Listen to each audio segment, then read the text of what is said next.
जय श्री राधे। श्री वल्लभाधीश की जय, श्री गोवर्धन जी की जय, श्री व्रजधाम की जय हो। सभी वैष्णवों को सप्रेम और सादर जय श्री कृष्ण। आज के आनंद की जय हो। Part 40 of our readings, Varta number 30, the story of Purushottam Joshi, a Sanchora Brahmin from Gujarat. Bhav Prakash. In the eternal Leela, Purushottam Das is a Sakhi of Sri Visakha ji. Her name is Gurachud. Purushottam Joshi's wife is his Sakhi named Durvasa. They were both born in separate Sanchora Brahmin families. Purushottam was 16 years old when Sri Acharyaji travelled to that side of Gujarat. Purushottam Joshi was sitting by one lake doing his midday prayers when Sri Acharyaji came there and also began his ablutions. Sri Acharyaji's glance of grace fell upon Purushottam Joshi, and he knew that the young man was a divine soul.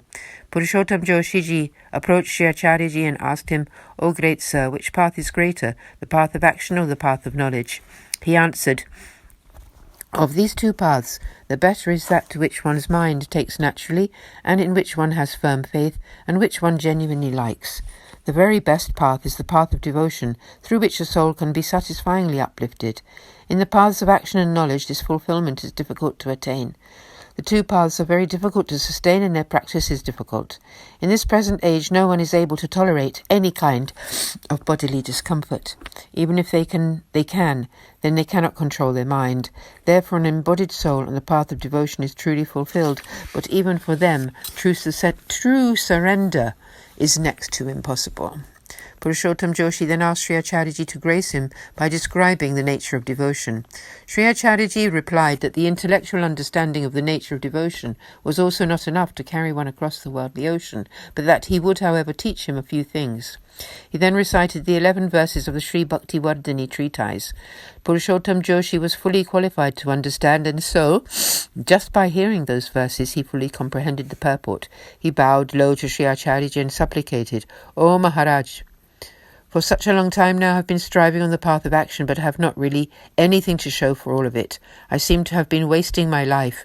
Please will you now accept me as your disciple? I will do anything that you ask of me." Sri Acharyaji, seeing his firm love, initiated him with the Lord's name and then with the Brahma Sambandha. He put his feet on Purushottam Joshi's head and his heart and said, "You will soon be enlightened within the path of devotion. You have the capacity to be a one-pointed, fully focused devotee."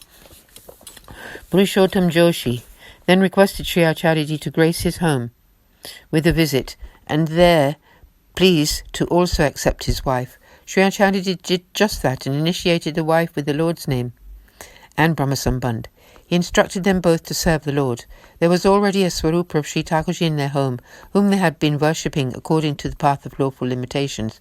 Purushottam Joshi requested Sri Acharyaji to instruct them as to what to do next. Sri Acharyaji bathed the three Thakurji with the 5 nectars and established his Seva in their home and into Purushottam Joshi's responsibility. His parents were no longer alive, and so it was just the two of them, Purushottam Joshi and his wife, who began to serve the Lord very lovingly. Then Sri Acharyaji left for Dwarka. Purushottam continued the service for many years, completely absorbed in that service, and did not engage in working for an income. He never ever revealed the secrets of his devotional heart to anyone. Part 1. Once it occurred to Purushottam Das Joshi that he should go to Gokul to have the sight of Sri Gosaiji. He told his relatives that he was going to Varanasi and would be back soon. Saying that they were going to Varanasi, his wife accompanied with him on a horse, bringing Sri Thakurji with her. After a few days they reached Ujjain, where Purushottam Joshi asked the whereabouts of Padmarabal's son. He knew that he was the disciple of Sri Gosaiji and so was anxious to meet him. The people there told him that Padmarabal had 4 sons. 3 of them lived together and the 4th, Krishna Bhatt, lived alone. Purushottam Joshi decided to go to see the 3 brothers who lived together first. The 3 of them presented him with some grain, which made Purushottam Joshi think that they were not at all like their father, since they had treated him like any ordinary Brahmin, without any sign of affection. He decided, though, not to give the grain back to them, because otherwise they would have said that he didn't think it was enough, and so he said nothing to them. A little while after this, Krishna Bhatt heard that Purushottam Joshi had arrived in town, and he very lovingly invited him into his home. He obtained some foodstuffs, prepared some offerings for Sri Thakurji, and then fed the couple with the Mahaprasad. He served them like this for 4 or 5 days. Purushottam Joshi thought to himself that this was indeed the type of behaviour, that of a pure soul, that he would have expected from Padmarabha's son. The other 3 gave us a little grain and left us hungry. When Purushottam Joshi again set off, Krishna Bhatt also accompanied them. They got to a stopping place, and then, when they were sure that Krishna Bhatt had gone to sleep, they started to discuss the Lord's character and pastimes. They did not discuss him in front of Krishna Bhatt because they considered him unworthy of hearing such discussions. This went on for 3 or 4 days. Krishna Bhatt realized that this was what was happening, so he decided to start a discussion with them himself.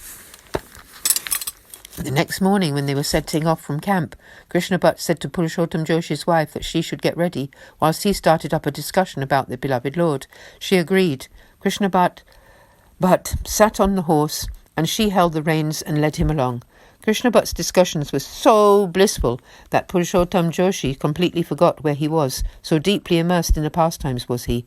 He began to topple off his horse, so Krishna Bhatt and Purushottam Joshi's wife led him along whilst propping him up.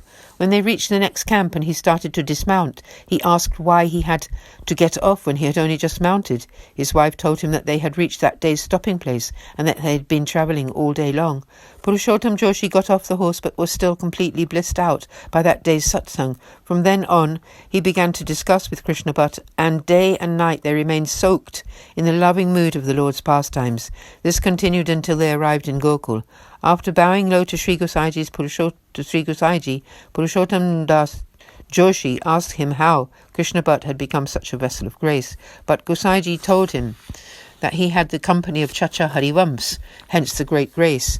Purushottam Joshi then understood, and his doubts were dispersed. They both opened their hearts when they will be discussing with each other. Having spent some time in Gokul and having taken leave of Sri Gosaiji, the 3 of them all set off again.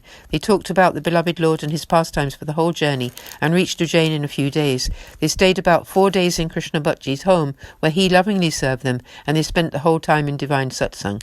They were all very happy. Purushottam Joshi then took his leave, and he and his wife went back to Gujarat. There they served their Sri Thakurji and spoke of nothing but the beloveds. They never got involved in worldly chats. The couple were great Vaishnavas. Bhav Prakash, here we learn the principle that one should never discuss the Lord's pastimes with an unworthy listener. Thus concludes Varta 30, the story of Purushottam Joshi Sanchora from Gujarat and his wife, although truly there is no end to their tale. Varta 31, the story of Jagannath Joshi from Keralu. Bhav Prakash, the way in which he became a disciple of Sri Acharyaji will be discussed later in his mother's story. Part 1.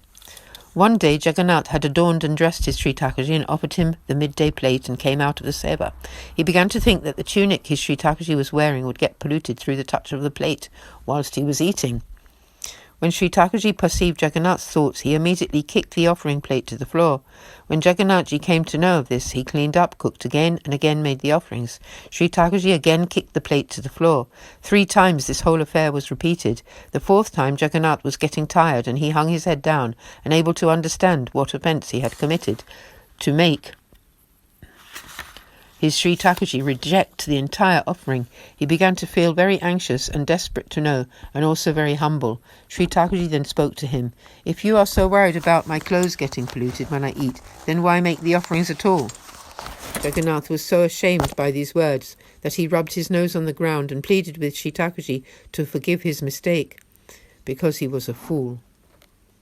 Bhav Prakash.